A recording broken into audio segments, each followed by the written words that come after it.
Me too. Well, you're here, and thank you Nice to see for you. taking the jump and joining us with our Facebook Live virginity, because, you know, it's worked out eventually and we're not too late. Yeah, it's only 10 past, so we got time still. Yeah. Yeah. Great. Well, then let's just get started and use the time that we've got. So yeah, today we were talking about, and Paula says you look fine, so we agree. Yeah, today we've got Tracy with us, who's giving us some of her time to chat about NVC and what that is, and we've got some questions that we'd like to ask her about it, just to refine in our minds about how it works and how it can be implemented in people's lives. And where we'd like to start is if you could tell us a little bit about yourself and what you do, Tracy. Okay. So something about how I work with NVC and what I'm doing. Yeah. Actually, let me just take you off my computer. Sure. There's some kind of feedback weird Yeah. thing going on. You get comfortable, don't worry. Yeah. So, yeah, I work with one-to-one with people in coaching and mentoring. Mostly, well, I am using NVC within my coaching, and I'm running public trainings, so NVC trainings, and working with organizations. And also which was wonderful, running retreats. And hopefully we'll do that again in Greece. And how did NVC come into your life? What's the story with how it started for you? Yeah, I was thinking about that. Because it's like NVC, I mean, NVC officially coming into my life is when I met Marshall, I guess, in 2005. And I went to an event with him. Wow. Unofficially, way before that. You know, there's all that kind of thing of coming into bits of awareness around life. And I was doing lots of other training, like coaching training and NLP training, and seeking and going through all sorts of journeys in my inner life. But when I heard Marshall speak in 2005 in London, and then actually I went to a workshop with him in Fintorn. That was after that. And he had a big impact on me. It's kind of what he said just landed in a way in me that was around, wow, he has something that I want, which is around inner peace. For me, it was like, I think I can find the peace that I'm seeking with this. So I went and did loads and loads of training. It took me a long time to find inner peace. Yeah, it does, definitely. Yeah.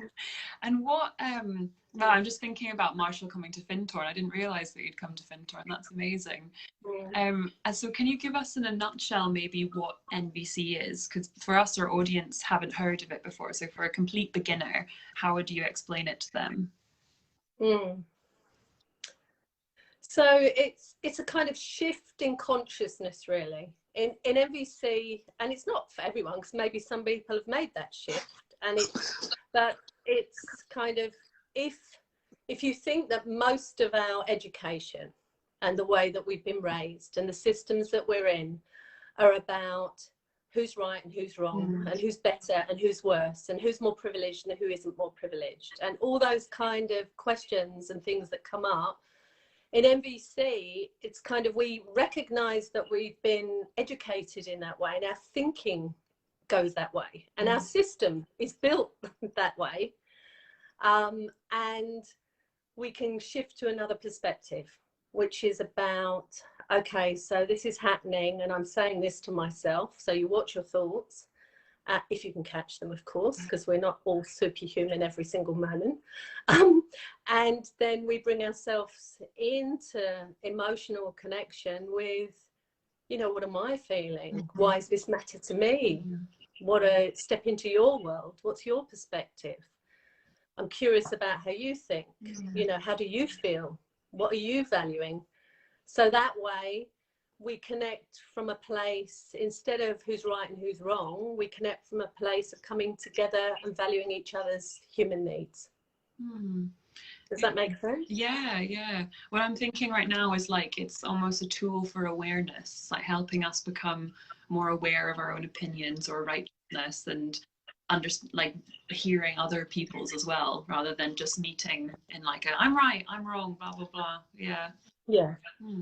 Yeah, and gives you choice. So the whole practice, or the practices that are part of NVC, bring you into a place of so much more flexibility and choice about what you choose, you know, how you choose to connect with people.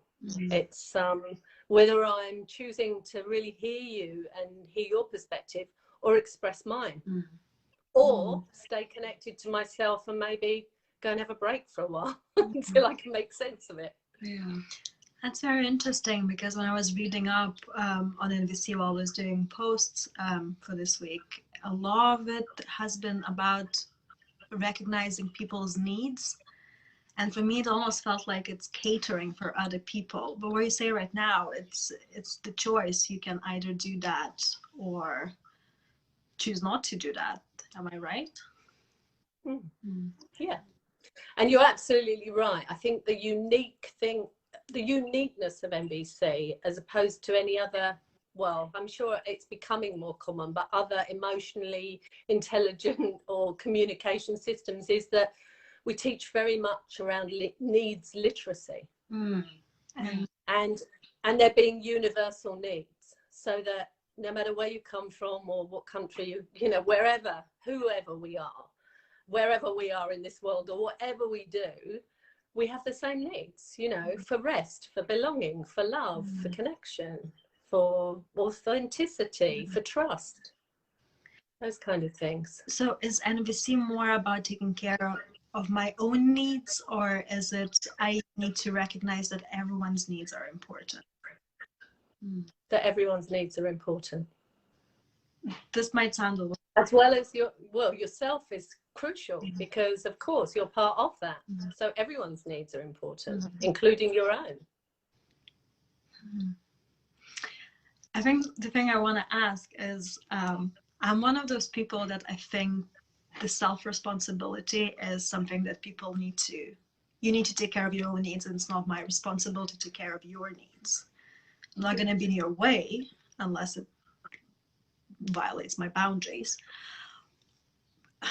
So I think what I'm trying to ask is, like, is it my responsibility to be recognizing, you know, Rose's needs, or is it her own thing of doing?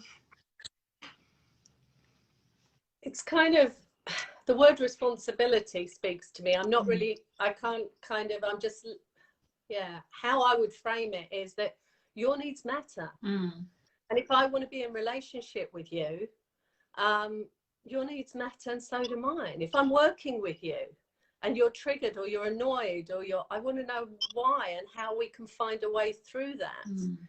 So, and you may have some needs, and you make a request to me to do something, and I can say no, because at that time, maybe I don't have the energy or the resources, or, you know, it's like I'm making another choice.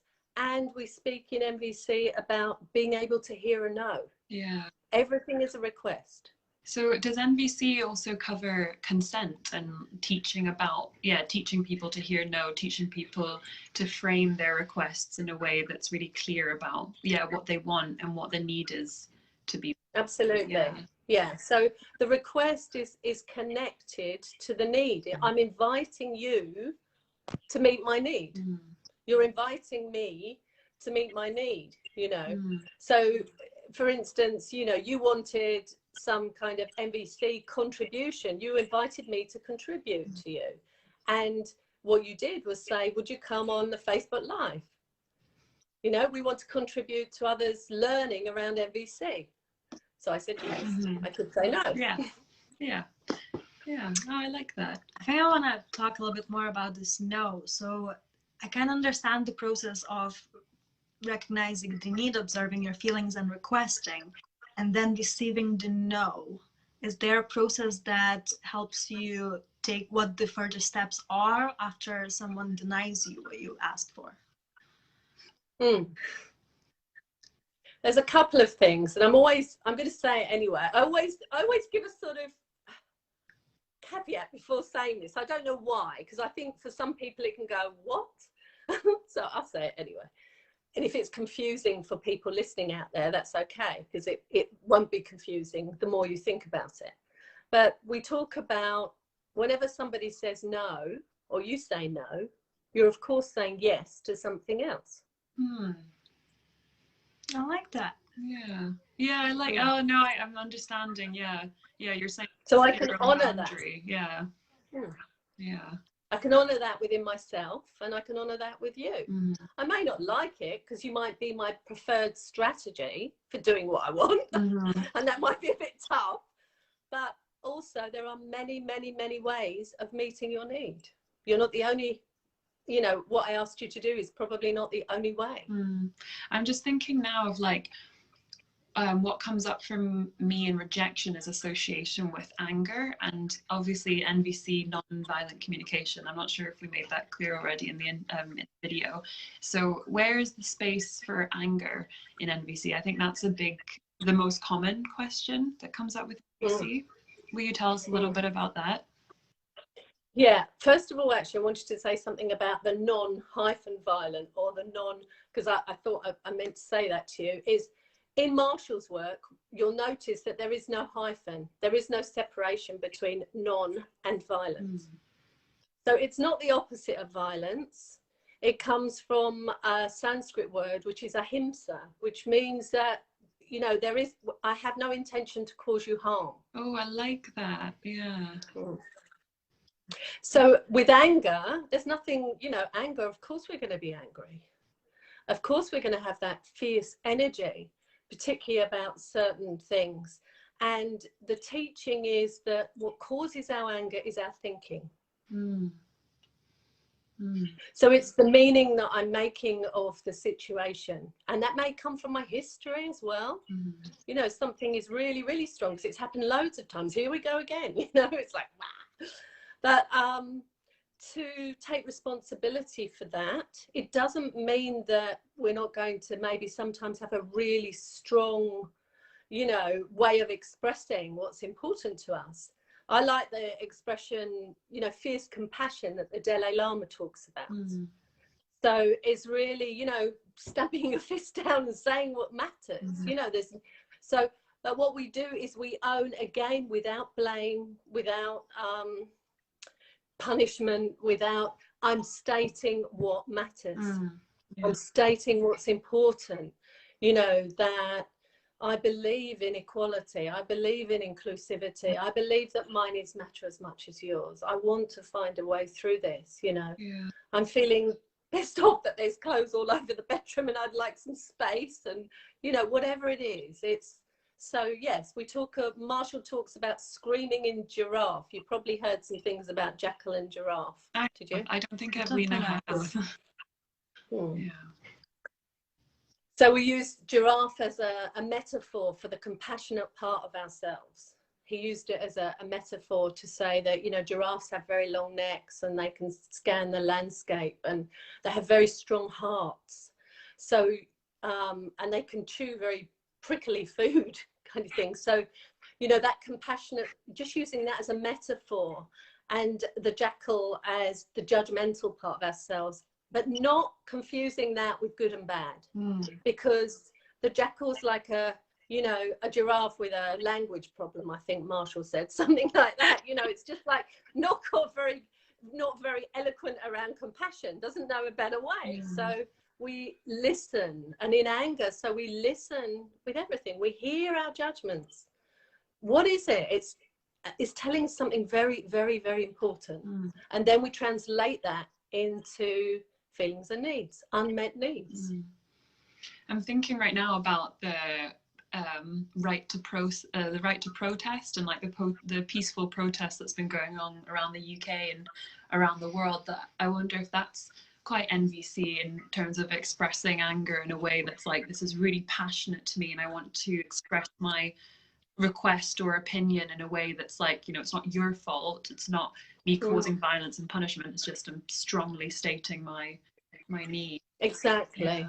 Yeah. No, there's been lots of movements requesting NVC training for that purpose. Oh, right.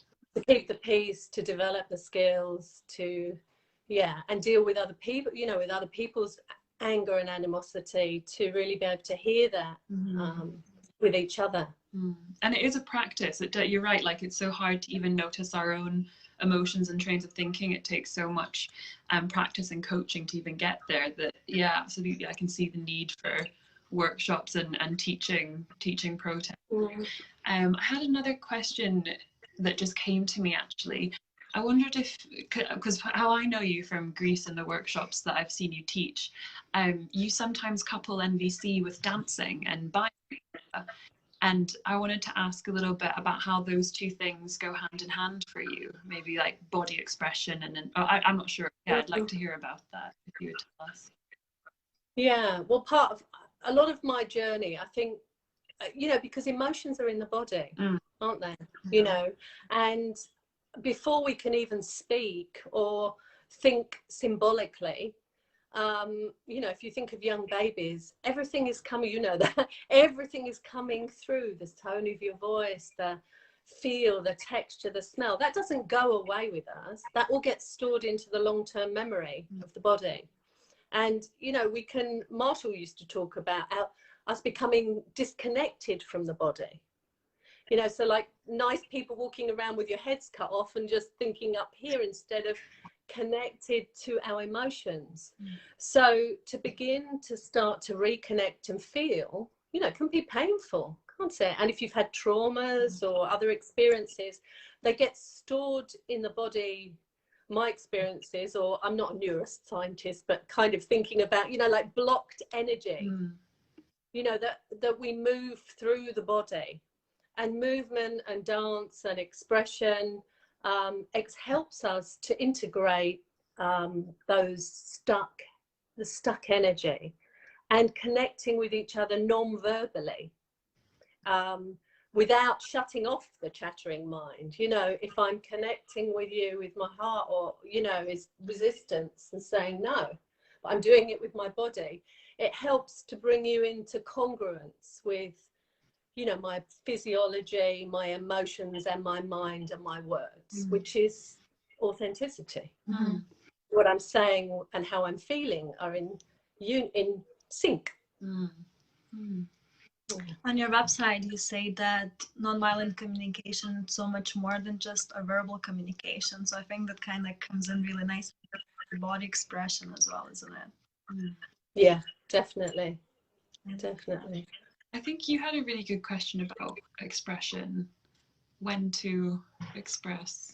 Yeah, you'll another line on your website is like, choose, I've got it written down, choose when to express yourself and when not to express yourself. So could you maybe give a little bit of guidance and explanation what the sentence means?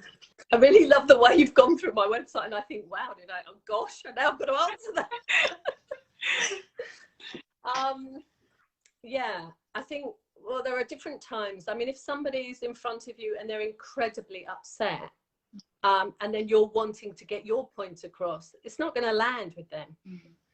So, you know, it's a better option either to receive them empathically or connect with yourself and excuse yourself or something, than rather express yourself.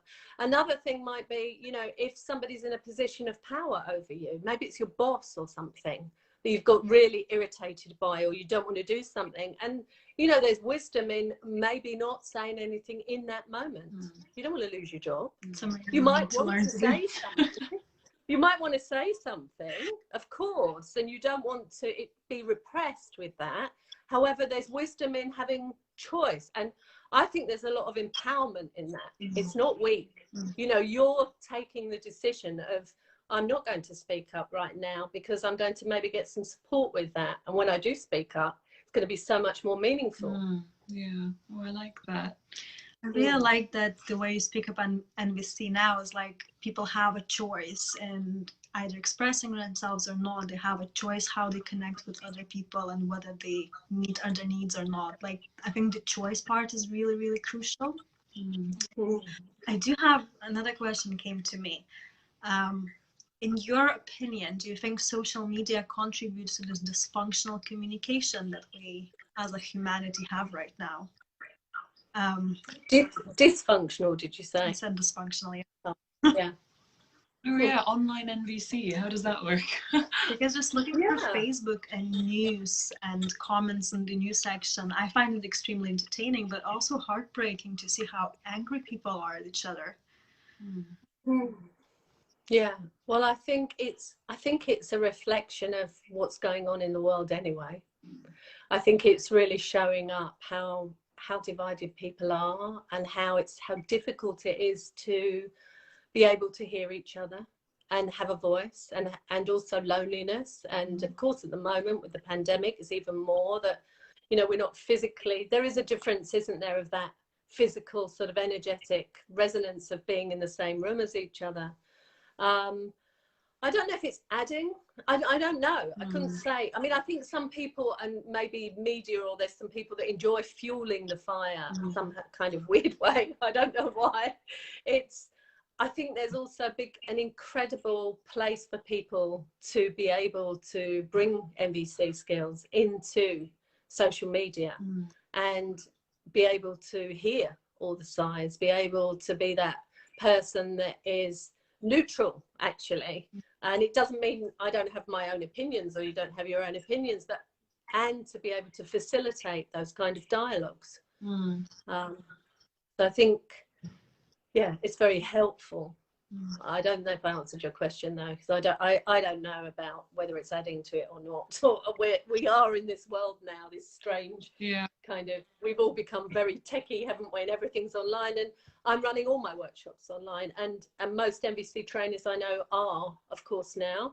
We're running all the foundation courses and intermediate courses online, and they're going really, really well. And I mean, the plus side of that is that you get people from all over the world coming that wouldn't normally be able to come. Paula just made a good point that I think people are braver to speak more directly from behind the screen. And I was just about to say something similar, that it's almost easy to forget that others have needs when you're hiding behind a screen, or the other person is also a screen or a profile. It almost dehumanizes the conversation. Yeah. So yeah. I think I was listening to a podcast a couple of weeks ago, and they did say it's like when someone you know has a radical opinion that you disagree with, you give them a benefit of the doubt because it's a human, it's your friend, it's someone in your life. But when it's someone behind the screen, a person you've never met, suddenly like it's just a comment somewhere. So this like anger is getting expressed a lot easily. I feel like we've used the time almost perfectly, and we've fitted most of the questions in that we really wanted to ask you. And there's another one that I'd quite like to know is what is your favorite part of MVC, or what has been, how do I word this, what has been the most transformative part of it in your life? Doesn't make sense. Does that make sense? I know where well, it kind of does. I'm just not sure. Yeah, let me think. Let me kind of actually, yeah, I can answer that, because I think it's the most important for me. And I'm not speaking on behalf of the whole MVC community, or you know, I mean, I am a certified trainer, but I'm still not, you know, licensed to go, I'm the voice of MVC. However, I think the most important message, and it's what I always say in my trainings, is knowing it comes back to us. It's like working with my own self, my inner self, my own level of compassionate connection with me, you know, being kind to myself and hearing, what's going on for me.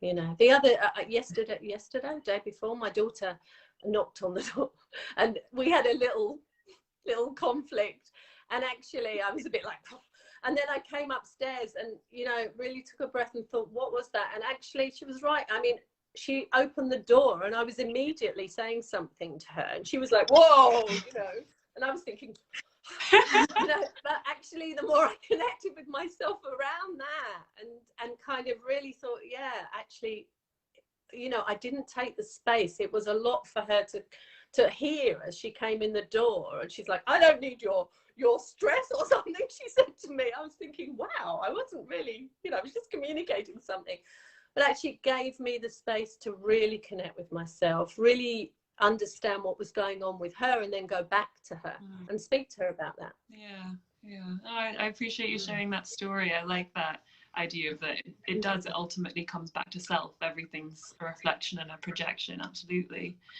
Paula said maybe there could be a training specifically for online communication.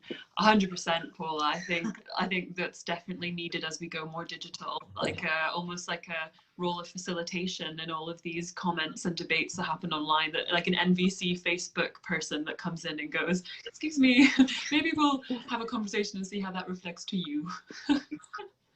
Yeah, because I think my sadness in a way in some of the groups that I can understand is there's a lot of strong boundaries, like that's not allowed in this group. You're not allowed to say that in this group. I know, because I've had a few clients and things that have been banished from groups, you know, and I think actually we need to hear everyone. Yeah.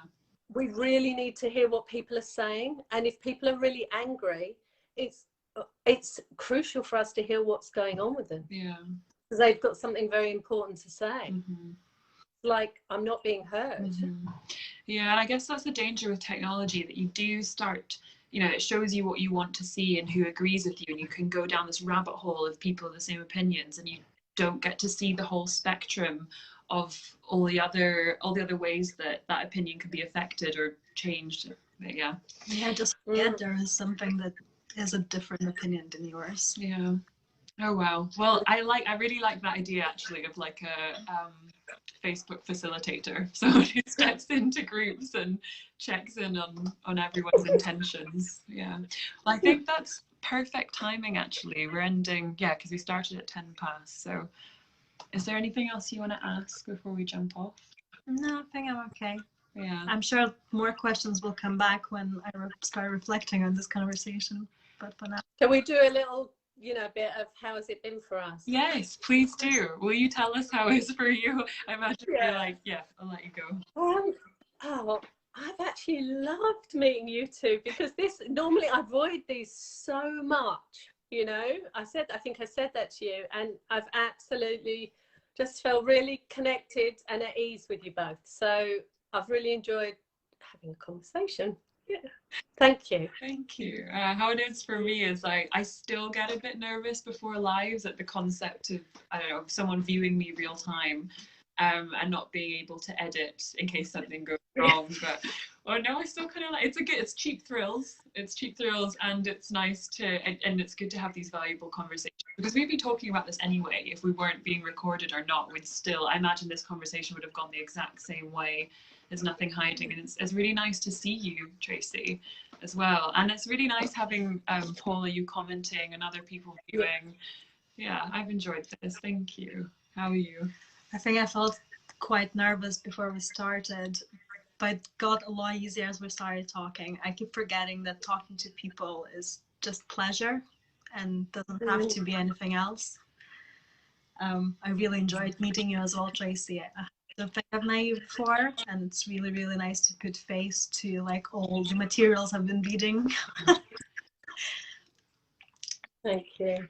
Yeah. All right. Well, I hope to see you again. Now I'm going to keep an eye on your page. Great. We'll send you over a bunch of the stuff we wrote, which was both based on what you gave us. And I really enjoyed that. You did them beautifully. Yeah, thank you. Well, thanks everyone for watching. We're going to close it down and have a beautiful day, everyone. Have some thoughts on your needs, on your mind. And access Tracy if you want to learn more about her workshops. We'll share more of her website and how you can get in contact with her as well. Yeah. Thank you. All right. Thank you. Have a good day, Tracy. Yeah, you too. Bye. Okay.